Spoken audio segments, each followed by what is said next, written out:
Good morning, class 7th. How are you? We are going to continue our previous chapter. That was the chapter was tracing changes and throughout the thousands of year. मतलब जो क्या क्या विकास हुए उसके बारे में जो है समय के जो हज़ारों साल पहले जो जो क्या विकास हुआ कैसे हुआ इसके बारे में. And in this chapter, if we have just lots of things that we have covered in our last previous video, some of the Arab geographer and cartographer and all these things that we have already discussed in our previous video, right? But today we are going to know about the things that we remains. We have just end up this our previous session here, that is you can see new and old terminologies. ठीक है ना. तो यहाँ हमने जो है जो last अपना जो चैप्टर इसको यहाँ क्लोज किया था, और यहाँ हमने ये that the things that we have try to find out here that the what kind of the vocabularies and what kind of the things that are that was the different in the ancient time and the earlier modern times. The vocabularies and we can say that the terminology also was different, right? जैसे कि हिंदुस्तान शब्द है, ठीक है ना. तो हिंदुस्तान शब्द जो है पहले भी था और अभी भी है. क्या जो हम हिंदुस्तान जो सब का भी कहते हैं, तो हम क्या कभी सोचते हैं कि कभी ये पहले भी हिंदुस्तान भारत को ऐसे कहा जाता था? But the word just like we are using to in भारतीय Indians, just the we have the living in this country that is called the India, but the India is not the name of the ancient time, right? तो जो भारत है वो नाम नहीं था ये, ठीक है ना. तो हिंदुस्तान तो था, बट यहाँ the India is not use to call the country names as a India, right? तो एक तो हमने यहाँ इसको यहाँ पढ़ा था. एंड हिंदुस्तान ये हमने यहाँ इस चीज़ को काफ़ी चीज़ों को यहाँ क्लियर किया था, ठीक है ना. तो उसके बाद कुछ ऐसे भी और जी जो लोग आए उसके बाद, जैसे यहाँ हमने बात किया था मिनाज सिराज जो व्यक्ति था, उसने उसने इतिहासकार था, उसने हिंदुस्तान को शब्द को प्रयोग किया था कि पहले हिंदुस्तान को भारत को जो हम कहते हैं अभी, इसको पहले हिंदुस्तान के कहा जाता था, और अभी भी हम मॉडर्न टाइम में भी ऑलमोस्ट इसको हिंदुस्तान कहते हैं, ठीक है ना. तो इस तरह की कुछ चीज़ें थी. और उसके बाद in the 16th century the Babur used to Hindustan to describe the geography and all the culture and inhabitants and the subcontinent. उसके बाद जो बाबर आए उन्होंने इसका हिंदुस्तान वर्ड का यूज़ किया. जब 16th सेंचुरी के अंदर जो 16वीं शताब्दी के अंदर जब बाबर आए, तो उन्होंने बहुत एक तो था कि 16th सेंचुरी के पहले की बात कर रहे थे, जब वो आए थे Minhaj Siraj, right. That was the 13th century, जब 13वीं शताब्दी. अब 300 साल बाद जब the Babur come to in our India, they use to he use to also the word like that the Hindustan also, right. तो वो भी इसी का प्रयोग करता है. और जो भारत की सारी उस जोग्राफ़ी है, इसका कल्चर है, उसको सारो देखो, क्योंकि किसी क्षेत्र का नाम जो बनता है उसकी कल्चरल, उसका बैकग्राउंड, उसका लाइफस्टाइल जो वहाँ के लोगों की, एंड उसका all the economic and the political condition, उसको सबको देख करके किया जाता है, ठीक है ना. तो बाबर ने जो भारत की सारी उसका जो यहाँ के निवासियों की संस्कृति, यहाँ की जो पशु पक्षी, यहाँ के जियोग्राफी, इसको सबको देख करके उन्होंने इसका नाम हिंदुस्तान ही उसको बेटर लगा. And next come to in the 14th century. आप हाँ यस, इसके बाद 14th century use to the word Hind. उसके बाद जो द 14th सेंचुरी 14वीं शताब्दी के अंदर जब वो अमीर खुसरो आए, तो he used on also the same word like that the Hind, but it was quite like similar to the Hindustan. जो हिंद शब्द उन्होंने किया, ये भी कुछ उनका जो हिंदुस्तान के जैसा ही था, ठीक है ना. तो उसके हिंदुस्तान के समान ही था लगभग, ठीक है ना. तो उन्होंने भी जो भारत की जो कल्चर है, इसकी जो ज्योग्राफिकल हिस्ट्री है, इसकी सारी की सारी, तो हिंद शब्द के थ्रू उन्होंने इसको एक्सप्रेस किया, ठीक है ना। Now we are coming to the next para that Hindustan historian today have to be careful about the terms they use to become and different things in the past, and take for the example a simple terms like that the foreigner, it is the used today means someone who is not Indian. मतलब जो historian होते थे, यहाँ बहुत important thing they are given here that the all the historians use to they have to careful about the using word any kind of the word, right? Because अगर कोई word अगर वो देते हैं, अगर उसकी हिस्ट्री, उसकी ज्योग्राफी, जैसे हमने हिंदुस्तान दे दिया, बस उसकी ऐसी जो सिमिलैरिटी नहीं आती तो फिर वो वर्ड का महत्व नहीं रहता, ठीक है ना। तो उनको बड़ा ऐसा ध्यान रखना पड़ता था। जैसे यहाँ एग्जांपल दिए गए हैं कि जैसे एक शब्द होता है foreigner. The foreigner means the people who the man the peoples the person who are not belong to the India, who are the not the person of the India, that's called the foreigner, ठीक है ना। जो व्यक्ति इन भारत का नहीं है उसे हम लगभग उसे कहते हैं विदेशी ही कहते हैं, ठीक है ना। जो भारतीय नहीं हो उससे हम करते हैं, ठीक है ना। Next we are moving to the next para that is here we are coming to the medieval period the foreigner was the एनिस्ट, ठीक है ना। अभी एक बात ध्यान से सुनना, ठीक है ना। But here please try to conscious that what I am trying to say that the in the recent we are just the word like that the foreigner we explain, and if we try to explain and we try to clear the word just like a foreigner, that we are used to clear this word like that the person who are not belong to the India, that's we call the foreigner. But the ancient time but the medieval time the word used the foreigner like that, इसको जो word use करते थे, ठीक है ना, foreigner नाम का, तो इसको क्या करते थे कि जो आप मान लीजिए,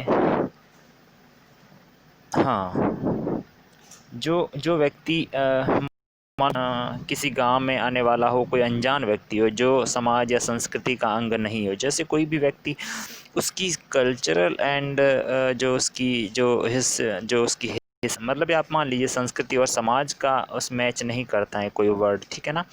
तो मिडाइवल पीरियड में उसको विदेशी कहा जाता था, ठीक है ना। मतलब उसके गांव का जैसा नहीं दिखता है, जैसे लोग उसके गांव में जैसे स्ट्रेंजर कहा जाता, सिमिलर है बट ये बड़े छोटे लेवल की बात थी, ठीक है ना। तो अलग अलग युग में अलग अलग जो नाम से कहा जाता था उसे विदेशी कहा जाता था। जो व्यक्ति अनजान होता था, उस समाज या संस्कृति से मैच नहीं करता था, ठीक है ना, तो मिडाइवल टाइम में उसको एंशिएंट कहा जाता था। एंड नेक्स्ट हिंदी में उसको कहें आपको, ठीक है ना, अगर हिंदी में अगर बात करें, कहते हैं the terms might be used to describe such in the, मतलब जो परदेसी उसको कहा, ठीक है ना। परदेसी और फ़ारसी में अगर कहें तो अजनबी, फ़ारसी में इन द पर्सियंस द अजनबी, ठीक है ना। तो आप ये ध्यान रखना थोड़ा सा कि फ़ारसी में जो ऐसे लोगों को जो फॉरेनर विदेशियों को कहा जाता था पारसी कहा जाता था, और ये परदेसी भी कहा जाता था, ठीक है ना। और किसी जो नगरवासी के लिए वनवासी जो विदेशी शब्द होता था, वनवासी भी कहता था, ठीक है ना। मतलब कोई भी जाति में जैसे अलग अलग यहाँ लिखा भी है कि but the two persons living in the same village were not foreigners each as to other, even they may have the different religions and the caste। मतलब ये है कि जैसे एक ही जैसे गांव में रहने वाले दो अलग किसान हैं, अलग अलग धर्म या जाति या किसी ट्रेडिशन से बिलोंग करते हैं, पर एक दूसरे के लिए विदेशी नहीं होते थे, ठीक है ना। तो ये सब का अलग अलग उस समय का ट्रेंड्स था, ठीक है ना। And next we are coming to the points that is that historians and their sources. मतलब जो इतिहासकार थे उसके और उनके जो रिसोर्सेज, जो वो चीज़ों का पता लगाने का उनका आइडियाज़ था, वो कैसे थे। तो historians was the different type of the sources to learn about the past and depending upon the periods of the study and the nature of the investigation last year the for example the you read about the rulers of the Gupta dynasty and Harshvardhan, and in the book they will read about the following thousands year from the roughly 717 ठीक है ना। तो ये है कि इतिहासकार जो जो किसी भी टाइम का स्टडी करते हैं, उनकी खोज जो होती है प्रकृति को देखते हुए या अलग अलग स्रोतों को, प्रकृति वहाँ की कैसी थी, मतलब प्रकृति का मतलब समझते वहाँ का लोगों का स्टैंडर्ड कैसा था, कैसे रहते थे, कैसे उसको वो ऑब्ज़र्व करके सारा का सारा उसका बारे में पता करते हैं, ठीक है ना। उदाहरण के लिए आप जैसे यहाँ दिया है कि जो गुप्ताज़ डायनेस्टी थी, उसकी जो शासकों के हर्षवर्धन के बारे में आपने जो लास्ट बुक के अंदर पढ़ा था, ठीक है ना। तो इसके बारे में हम यहाँ थोड़ा सा जानेंगे। You will notice that the some of the countries and the resources used to historian for the study of the period में माने ये है कि जो मोस्टली जो जो जो आप कहते हैं कि कैसे पता लगता है जो इतने पुराने थे, तो अच्छी दे गई कि the number of record institute of दिखाएं। यस, मतलब जो जो हिस्टोरियन थे उनका जो हिस्ट्री के बारे में, इतिहास को सूचनाएं जो कलेक्ट करने का वो जो डिपेंड रहते थे, दैट वाज द कॉइंस। यहाँ थे, ये वाला बेटर है। हम कह सकते हैं उनके पास थे कॉइंस से, इंस्क्रिप्शन से, अकल लेक्चर्स एंड टेक्सुअल रिकॉर्ड का मतलब होता है जो शिलालेख, जिसको हिंदी में कहते हैं, जिसपे पुराने ज़माने के इतिहास जो की कुछ चीज़ें लिखी होती है। उसके बाद कॉइन्स भी होते हैं जिसके सिक्कों की वजह से, एंड जो आर्किटेक्चर्स होते हैं, जो आर्किटेक्चर्स का मतलब होता है जो भवन निर्माण कला है, इस तरीके से उन्हें वो उनको बहुत हेल्प करती है कि पुराने चीज़ों की पता लगाने के लिए कि what kind of the all this thing in that times it help quite us to that और द हिस्टोरियंस, ठीक है। उसके बाद यहाँ एक चीज़ दी गई कि द वैल्यू ऑफ पेपर को यहाँ थोड़ा सा हम क्लियर कर लेते हैं कि in the middle of the 13th century a scholar wanted to copy a book, मतलब है कि 13वीं जो सदी के मध्य एक विद्वान को पुस्तक की एक ज़रूरत पड़ी, एंड उसके पास कागज़ नहीं था, एंड तो उसने क्या करा, they have to use enough the paper, so he was the writing of the manuscript he did not want to dried the paper and use it, ठीक है। मतलब ये है कि उसने कागज़ तो था नहीं, इसके लिए एक ऐसी पांडुलिपि को मतलब उन्होंने की कि उससे ज़रूरत नहीं थी। उसके बाद 2 कागज़ सुखाकर उसने इस्तेमाल, मतलब ये होता ना कि अलग अलग तरह के लोगों का जो स्टाइल होता है अलग अलग इन्वेंशन करने का। तो मतलब ये है कि कोई भी चीज़ होती थी बहुत कागज़ की कीमत होती थी, माने कि जब यहाँ एक बहुत अच्छा ये इसने बताया कि जैसे वो उसके पास एक ही कागज़ था, एक जैसे वो विद्वान की बात करता है, ठीक है ना, और दूसरे काम के लिए उसके पास कागज़ नहीं था, ठीक है ना। तो उसने क्या करा, एक जो काम का उसको लगा कि ये चीज़ मेरे काम की जो है पांडुलिपि जिसको कहते हैं, वो इस मनुस्क्रिप्ट ये मेरे काम को उसने क्या किया, धो दिया, बिल्कुल ड्राइड साफ़ कर दिया और उसको सुखा दिया, ठीक है ना। तो वो क्या चीज़ हो गई, वापस उसके रीन्यू हो गई, काम के लिए वापस इस्तेमाल, सुखा कर उसको इस्तेमाल कर सकता था कागज़ को, पांडुलिपि को, ठीक है ना। मतलब ये नहीं है कि उसको फेंक दिया, ऐसा उसका जैसे पांडुलिपियाँ होती थी, ऐसा नहीं है कि एक बार उसको यूज़ करने के बाद उसको धो करके वापस क्या करते थे, सुखाकर उसको वापस दूसरी बार उसको यूज़ करते थे। बट नाउ डेज़ क्या होता है, in the century later if you brought some of the food and in the market you could be the lucky and have the shopkeepers. मतलब ये भी मैं आपको सीधा बताता हूँ, आप कोई बाज़ार में से कोई चीज़ खरीदते हैं तो आपको किस्मत अच्छी होती है कि दुकानदार वो वस्तु कागज़ में लपेट कर देता है ना। तो there is the no any kind of the use and the values of the paper in this time, जहाँ पहले वही प्रिंट जो पांडुलिपि होती थी उसको काम होने के बाद उसको साफ़ करके उसको धो करके दूसरी बार यूज़ लिया जाता था। वहीं जो आजकल का जो पांडुलिपि उस समय का जो कागज़ हुआ करता था, बट आज का देख लो कागज़ की there is no any kind of the values in we just find in our society. So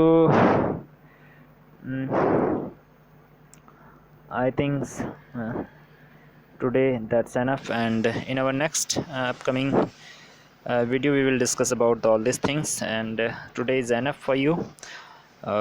If you have any kind of the problems that you can share me, थोड़ा चैप्टर ज़रूर complicated भी है और लगे तो आप मुझसे उसके लिए हेल्प ले सकते हैं। I am always there for you.